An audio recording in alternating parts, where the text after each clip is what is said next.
जयशंकर का बयान, पाकिस्तानी कश्मीर अपने आप हमारे साथ जुड़ जाएगा। भारतीय विदेश मंत्री सुब्रह्मण्यम जयशंकर ने हाल ही में कहा था कि हमें कुछ करने की जरूरत नहीं है, पाकिस्तानी कश्मीर अपने आप भारत में शामिल हो जाएगा।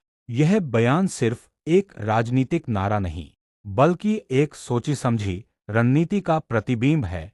इसके पीछे भारत की नीति है। पाकिस्तान के अंदर राजनीतिक उथल-पुथल, आर्थिक मुश्किलें और जन असंतोष बढ़ाना, आजाद कश्मीर के लोगों में सरकारी संस्थाओं के प्रति अविश्वास और नफरत पैदा करना, यह धारणा बनाना कि पाकिस्तान कमजोर है, सेना कमजोर है और लोग पाकिस्तान से नाराज हैं। इस बयान के तुरंत बाद आजाद कश्मीर में यह खेल क्यों शुरू हो गया?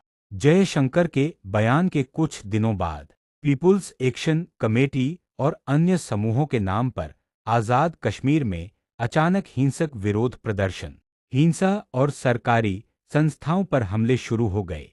यह सिर्फ एक संयोग नहीं, बल्कि एक सुनियोजित योजना है। इसके पीछे कुछ प्रमुख बिंदु इस प्रकार हैं।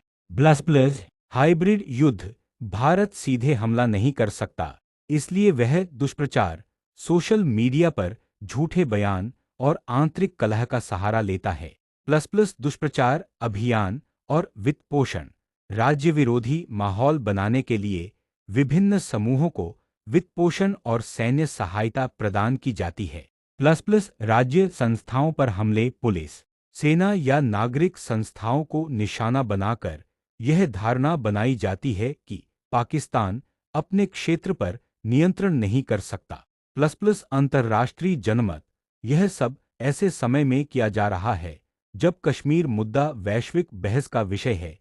इसका उद्देश्य दुनिया को यह दिखाना है कि कश्मीरी पाकिस्तान से नाखुश हैं। वास्तविक भारतीय रणनीति, भारत के प्रचार सिद्धांत के तीन मुख्य उद्देश्य हैं। एक, आजाद कश्मीर को अंदर से अस्थिर करना। दो, लोगों और पाकिस्तानी सेना के बीच अविश्वास पैदा करना। तीन, दुनिया भर में यह दुष्प्रचार फैलाना कि पाकिस्तान कश्मीर खो रहा है।